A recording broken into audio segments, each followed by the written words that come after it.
Hey, salut! Bienvenue à la 3e épisode de Crée-moi, crée-moi pas. On va encore partager aujourd'hui des conseils pratiques et philosophiques, puis on espère qu'ils vont venir vous aider dans la vie de tous les jours. Fait que là, on va commencer prochainement. Fait que c'est plus le temps de se la couler douce, c'est plus le temps de cogner des clous. Là, c'est le temps de s'attacher à la tuque avec la broche. Parce que là, vous allez vouloir porter attention. Bonjour Québécois, Québécoises, bienvenue à Crée-moi, crée-moi pas. Ici Michel Gaudet. Ici Charles Ponter et je te crois pas, Michel. Non, crée-moi pas, un podcast qui parle de défis qu'on a dans la vie comme adulte et comment s'en sortir un petit peu. Cette saison, nous parlons beaucoup de l'anxiété et c'est un défi très pertinent pour tout le monde. Donc, la 3e semaine qu'on a entamée aujourd'hui. Et que je suis botte jusqu'à ici. C'était la semaine dernière, non? Oui. Non, c'était la première semaine. Non, c'était la première semaine. C'était la première semaine, c'est vrai. La semaine dernière, j'arrive toujours pas à dire « chwing la baquette dans la boîte à bois ». Je suis pas convaincant. Je suis pas complètement sûr que j'ai tout compris. Mais je sais que chaque semaine, on fait quoi? Alors, chaque semaine, Charles, évidemment, il faut l'initier aux Québécois. Fait à chaque semaine, il apprend une nouvelle expression québécoise, mais il doit le prononcer comme du monde, comme les Québécois. Alors, c'est son petit défi. Et on va écouter Joey en ce moment dire l'expression, et puis Charles va tenter de le dire aussi. Merci Charles, merci Michel. Fait que l'épisode passé, l'expression qu'on a vue, c'était « swing la baquette dans le fond de la boîte à bois ». Charles s'est essayé, puis a floppé. Mais là, cette semaine, l'expression qu'on va voir, c'est « se faire passer un sapin ». Puis maintenant, ça va être au tour de Charles de s'essayer. Encore une fois. Se faire passer un sapin. Se faire passer un sapin. Se faire passer. Passer. Il faut se faire passer un sapin, comme dit Joey. OK. Qu'est-ce que ça veut dire, se faire passer un sapin? Alors, quand quelqu'un te dit ça, ça veut dire qu'il faut que tu aies un petit peu de compassion pour la personne. Parce que, dans le fond, elle s'est fait avoir. Puis, dans le fond, elle s'est fait arnaquer, admettons. Et ça vient historiquement. Ça vient des ébénistes, ceux qui travaillent là-bas.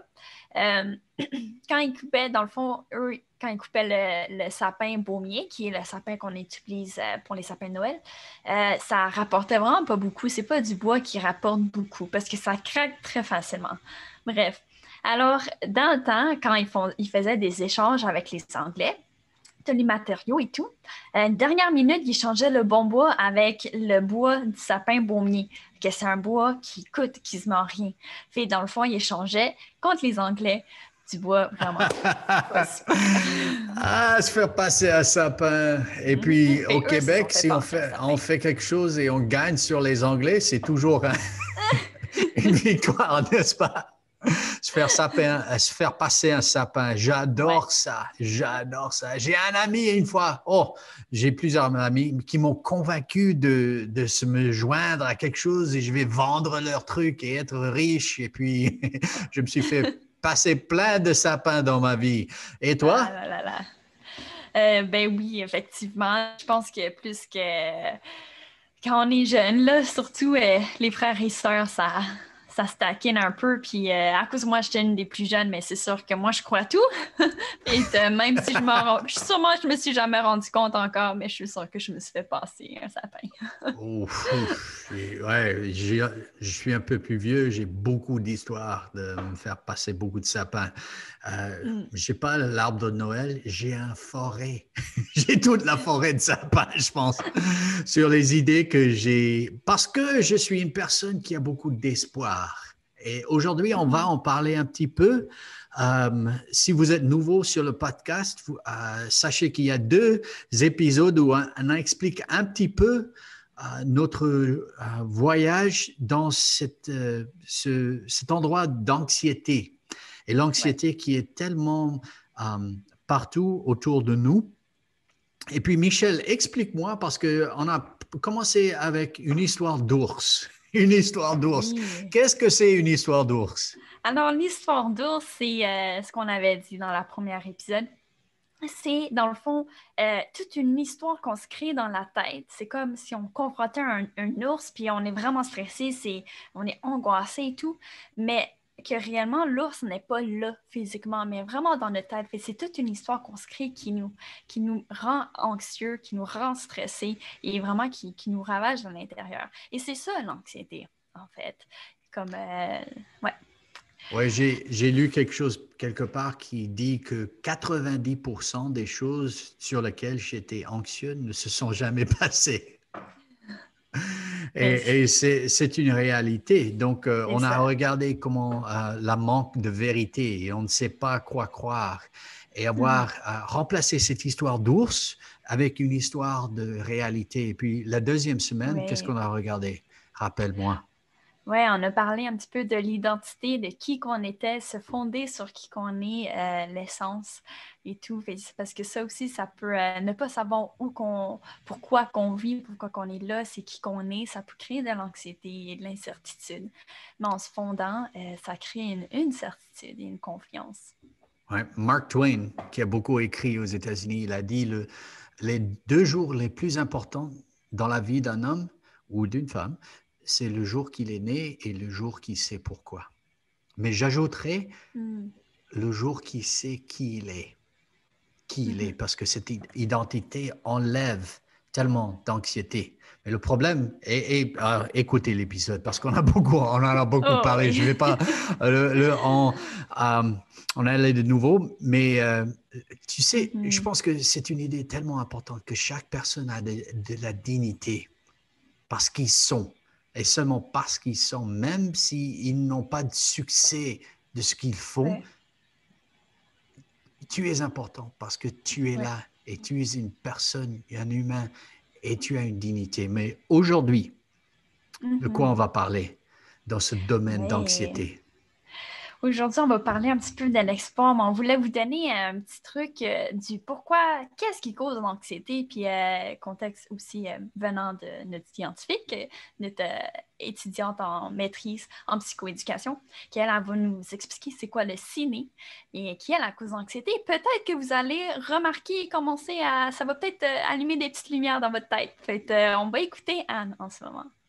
Il y a 4 composantes qui peuvent expliquer l'apparition de l'anxiété ou du stress. On appelle ça le CINE. C'est un acronyme pour le manque de contrôle sur une situation, l'imprévisibilité de la situation, la nouveauté, puis l'ego menacé. Le manque de contrôle, ça peut être par exemple la pandémie. On n'a pas de contrôle sur la pandémie, mais ça peut créer beaucoup d'anxiété chez certaines personnes. L'imprévisibilité, dans le fond, que ça pourrait être une situation imprévue qui arrive au travail à laquelle il faut faire face. La nouveauté, ça pourrait être je commence un nouveau travail, un nouveau mandat avec des nouveaux collègues. C'est stressant parce que c'est nouveau, j'ai jamais été dans ce milieu-là. Puis l'ego menacé, ça peut être lors d'une évaluation, ton employeur il t'appelle pour t'évaluer sur ton travail. Fait que là, tu peux ressentir que ton ego est menacé. All right, puis c'est super intéressant, puis je pense qu'on est tous capables de voir un peu comment tous ces 4 choses affectent notre vie, le manque de contrôle, l'imprévisibilité, la nouveauté et l'ego menacé. On s'entend que je pense qu'une des choses vont se passer. On va être un petit peu stressé. Pour toi, c'est lequel qui est le plus difficile? Je vais dire... Moi, je pense que ce serait un peu le manque de contrôle et ego menacé, je pense. Parce que nouveauté, j'aime ça en général, même si c'est stressant. Je sais que c'est une nouvelle opportunité, puis je suis comme, OK, c'est correct. Mais ego menacé, je pense que personne n'aime ça, se faire corriger ou qu'on a l'impression que quelqu'un ne nous respecte pas ou dans notre tête, qui n'est pas vrai, que la personne ne nous aime pas et ne nous respecte pas. Bref, toutes ces choses. Oui, c'est l'histoire d'ours de la semaine dernière. Exactement. Mais quand notre ego est menacé, souvent, on va se mettre sur la défensive et on va penser à ça. En tout cas, moi, je sais que c'est ça. Et puis, ben, le manque de contrôle, c'est sûr que j'aime ça. Je suis quelqu'un, en fait, Charles, je travaille avec toi, ben, tu sais à quel point que j'aime ça, organiser les choses, puis entamer les choses et Oh. amener l'équipe plus loin. Fait quand j'ai pas le contrôle, Oh, puis si vous écoutez ça, vous ne pouvez pas avoir le bénéfice de voir l'organisation que Michel a mis sur ce podcast. C'était incroyable. Moi, j'avais juste une idée pour un podcast. Michel a tout organisé avec couleurs et détails et tout ça. Donc, pour toi, un manque de contrôle, ça serait presque une injustice. on peut le dire, ouais. Et toi, Charles, ce serait lesquels? Je pense aussi le manque de contrôle.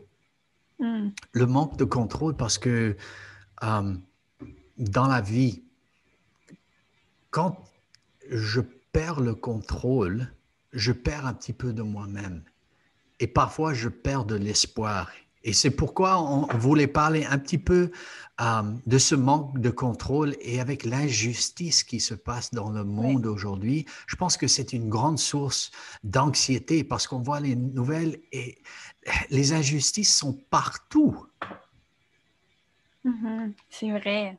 C'est vrai. Et je pense que je suis pas la seule à le dire, mais l'injustice, c'est quelque chose qui nous tient à cœur. Je pense qu'on reconnaît à quel point chaque personne a de la valeur et mérite de vivre dans la justice, en fait, d'avoir une voix pour parler, d'avoir euh, d'avoir ce qu'ils ont besoin, le minimum de ce qu'ils ont besoin.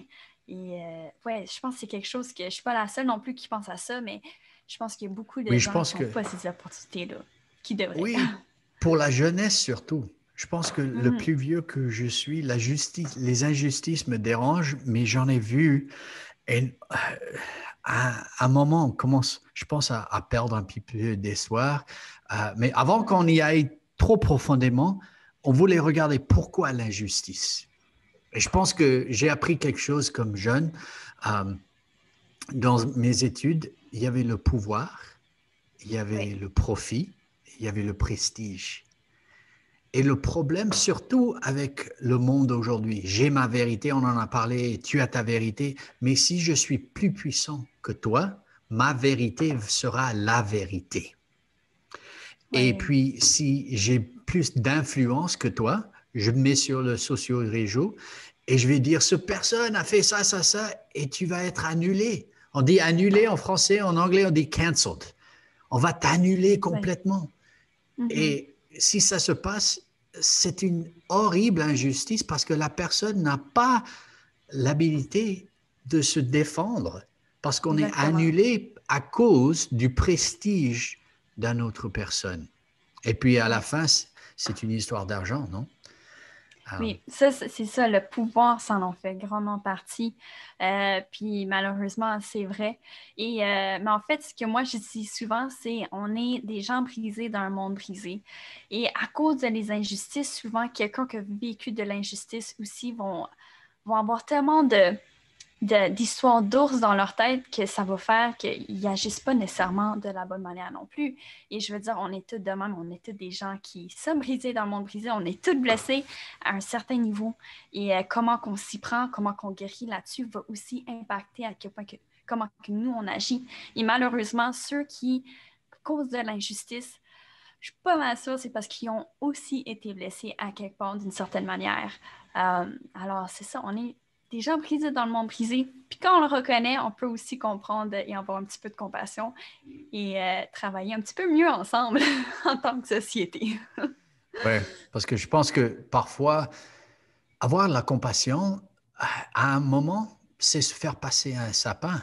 Les gens pensent comme ça. Mm, Si j'ai la compassion, quelqu'un va prendre avantage de moi. Mais la réalité, c'est que c'est pas ça, mais ça mène à... Quand on ne peut pas avoir espoir et confiance, quand tout est injuste, il y a une anxiété généralisée qui se prend. Et tu m'as fait écouter ton ami, oui. encore Mimi, qui a parlé de l'anxiété généralisée. Tu peux jouer ce petit morceau d'interview, s'il te plaît, parce que je pense que ça aiderait ici. Oui, super. Puis dans le fond, là, c'est ça, là, j'ai mentionné aussi, il y a plusieurs différents types d'anxiété. Dans le fond, là, je ne vais pas faire comme une description complète, mais il y a 6 types ou diagnostics différents qu'on peut donner pour quelqu'un qui dit qu'il y a beaucoup d'anxiété. Donc, je vais peut-être juste les nommer puis comme faire une mini description de ce que ça peut être pour quelqu'un qui en vivrait. Donc, il y a un trouble d'anxiété généralisé. Donc, ça, c'est quand tu as de l'anxiété par rapport à plein de choses puis que ça revient souvent.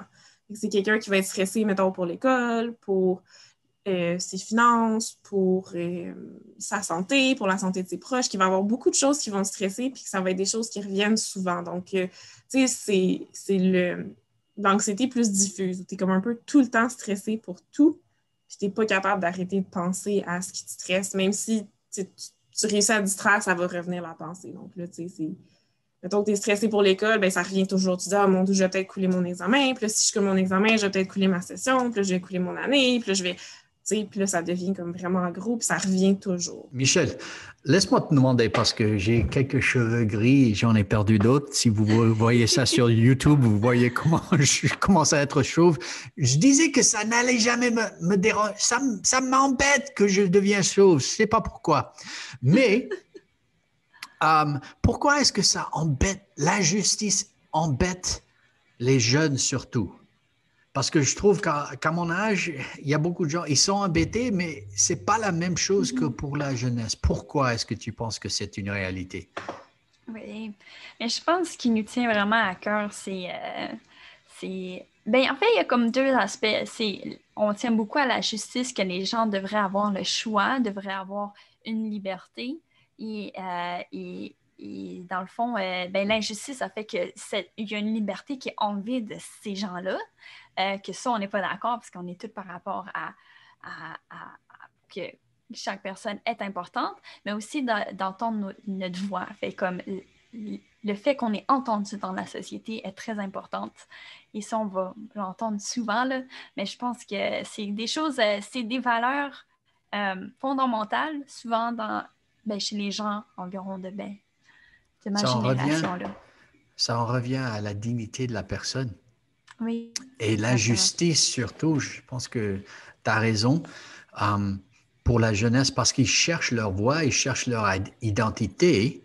S'ils voient une injustice, dans une certaine façon, ça reflète sur eux, non? Oui. Oui, c'est sûr. Je pense que voir l'injustice, ça crée des questionnements de ici, ça serait moi, ici, ça serait ma famille, ici, toutes ces choses-là. Parce que c'est sûr que dans un monde imprévisible où est-ce que l'injustice, il faut juste se retrouver à mauvaise place au mauvais moment. Ça prend juste ça. Et ça crée... En tout cas, ça crée l'anxiété, c'est sûr, mais c'est quelque chose qui nous fait réfléchir aussi. Oui, au mauvais endroit. Par exemple, George Floyd. L'année dernière, je vivais à Minneapolis. L'école où j'enseignais, l'université où j'enseignais, j'aurais pu marcher où George Floyd a été tué. J'ai passé ça des dizaines de fois et c'était juste à ce moment-là. Et pour moi, c'était une grande injustice. Mais pour mes amis d'origine africaine, pour eux, c'était une réalité, je pourrais être le prochain. Et donc, il y a une grande anxiété, une peur qui s'est mise dans cette communauté qui, pour moi, n'est pas une réalité, mais pour eux, c'est une réalité de tous les jours. Si je sors, et on peut donner à quelqu'un des numéros, des statistiques, qu'en Amérique, tu es plus en sécurité que n'importe quel autre pays, qu'il y a moins de racisme que dans beaucoup de pays européens. Mais la réalité, c'est que le sentiment d'injustice se met sur notre réalité d'injustice. Et puis que George Floyd, il avait fait une bêtise, mais il n'y avait aucune raison pour qu'il meure ce jour-là. Et c'est l'impunité. Et donc, moi, je prie beaucoup pour la ville de Minneapolis parce que le procès va commencer dans 2 semaines. Et c'est un grand problème. Mais l'injustice, ce que j'ai vu à travers ma vie, parce que j'ai 20 ans sur la plupart des gens qui écoutent ce podcast, Oh, ma mère, je pense maman écoute parce qu'elle m'encourage, mais à part de maman, c'est probablement des jeunes qui écoutent ça. Mais le problème avec l'injustice, c'est une cible qui bouge. C'est une cible qui bouge. Qu'est-ce que ça veut dire? Ouais, dans les années 80, c'est les premières injustices que je me rappelle, et c'était le sida. Et puis après le sida, on avait le racisme avec Rodney King et tout ça, ce qui s'est passé à Los Angeles. Et puis après ça, c'était une histoire d'enfants, les orphelins. Et puis après ça, c'était l'eau et la sanitation en Afrique. Et après ça, récemment, c'était les femmes et Me Too. Et puis aujourd'hui, on est revenu au racisme. Donc, chaque 2-3 jours, 2-3 années, c'est comme ça en revient, l'inégalité. À une période de combattre une certaine injustice, et quand on tue celle-là ou qu'on commence à la tuer, il y en a un autre qui revient. Oui. Et souvent, c'est ça, c'est des choses qui se répètent et répètent. Le racisme, ça fait un bout de temps. Le féminisme, le sexisme, c'est encore là. Mais une chose, c'est ce que moi, je suis reconnaissante, c'est qu'il y a eu beaucoup de combats dans l'histoire par rapport aux femmes. Et là, on a la liberté. Et moi, je peux dire, en tout cas, pour moi, je sais qu'il y a encore du travail à faire. Mais pour moi, je sais que je suis en sécurité. Je sais que ma voix est importante, que j'ai de la valeur. Et ça, c'est grâce, en fait, à ce qui s'est passé auparavant. Alors, en fait, c'est quelque chose aussi qu'il faut réfléchir là-dessus. Des fois, il y a tellement d'injustices, on voit que le monde, qu'on est déjà brisé dans le monde brisé, et c'est juste, ça prend vraiment l'espace dans nos pensées. Mais des astuces, en fait, comme nous, on veut vous donner, c'est de regarder c'est quoi le changement qui a été fait. Moi, je peux dire par rapport aux femmes, il y a eu beaucoup de travail qui se sont faits. Ça a été pas facile. Il y a eu des sacrifices au travers du temps, beaucoup. Et ça c'est pour tout. Le racisme aussi, mais en fait, pour chaque chose. Mais à cause de ça, les générations après ça ont une liberté. Puis c'est sûr, il y a du travail encore, mais ils ont une liberté. Puis quand on s'accroche à ça, ça nous aide un peu à voir qu'il y a de l'espoir. Il y a de l'espoir parce qu'on a vu la différence. On voit le résultat. Et c'est pas terminé, mais on voit quand même le résultat. Alors c'est ça.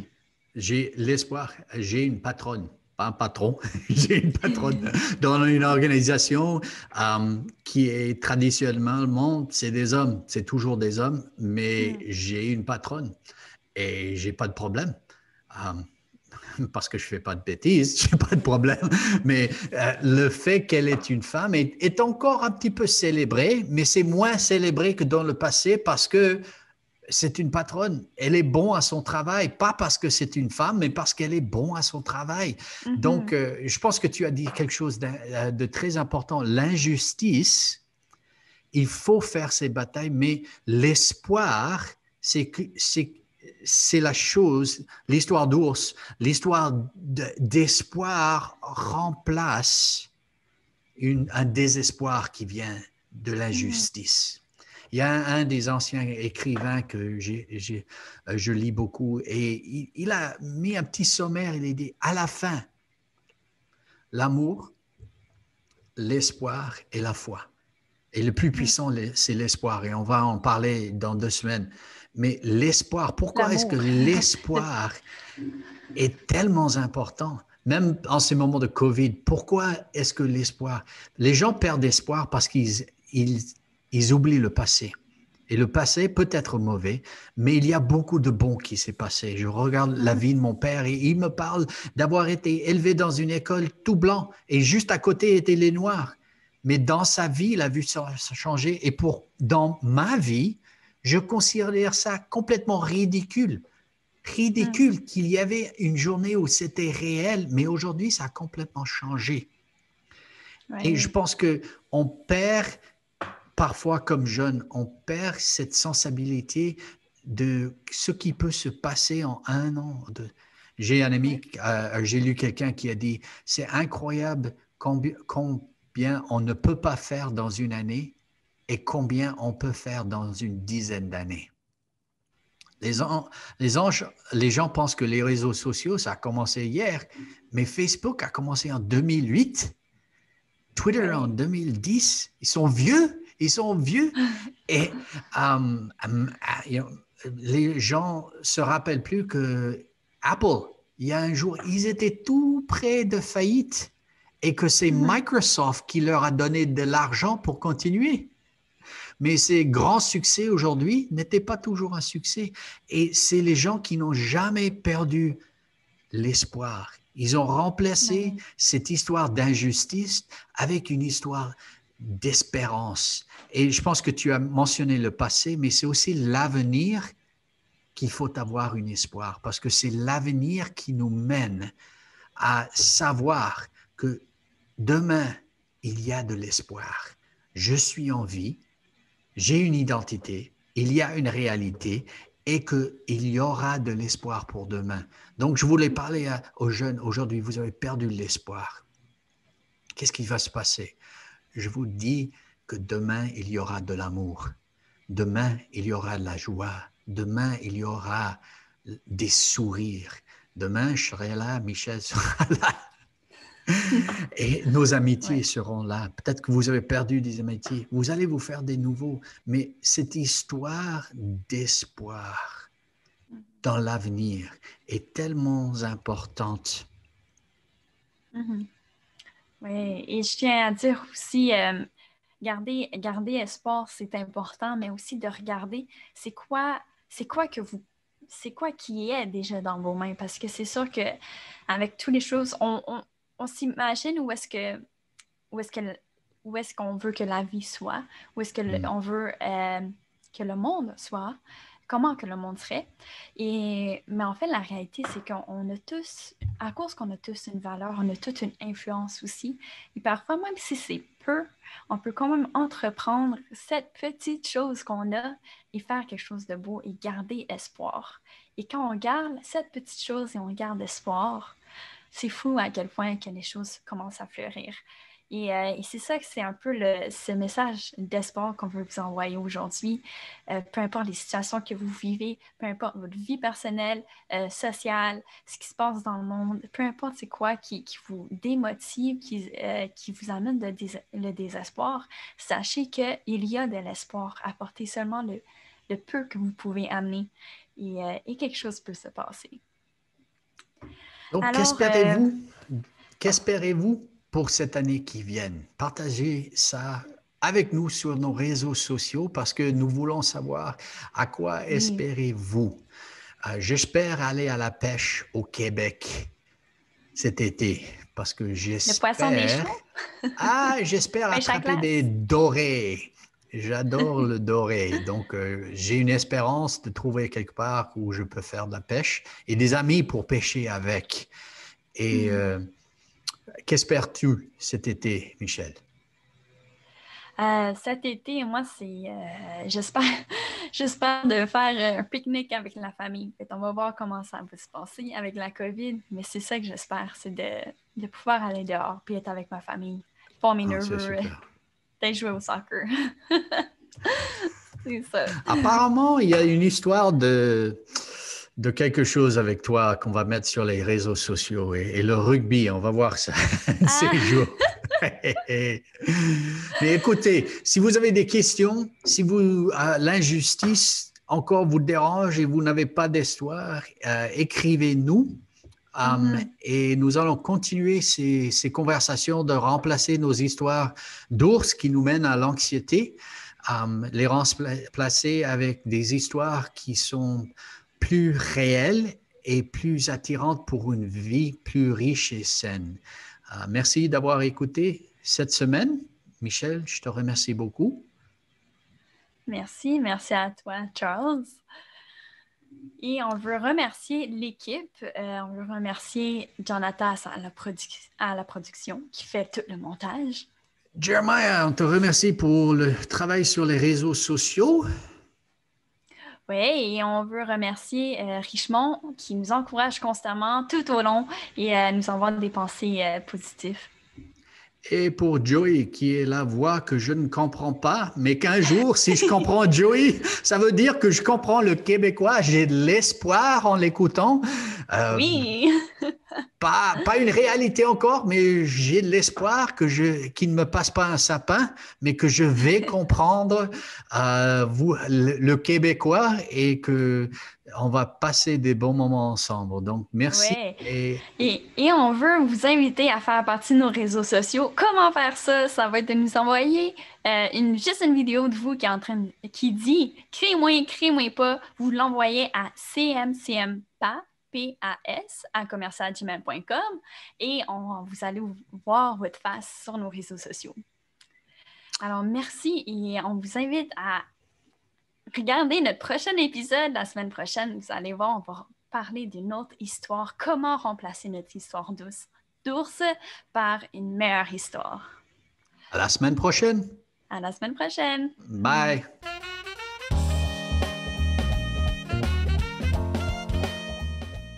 Eh ben, déjà à la fin, hein? Fait que là, je vous présente l'expression québécoise qu'on va voir à la prochaine épisode.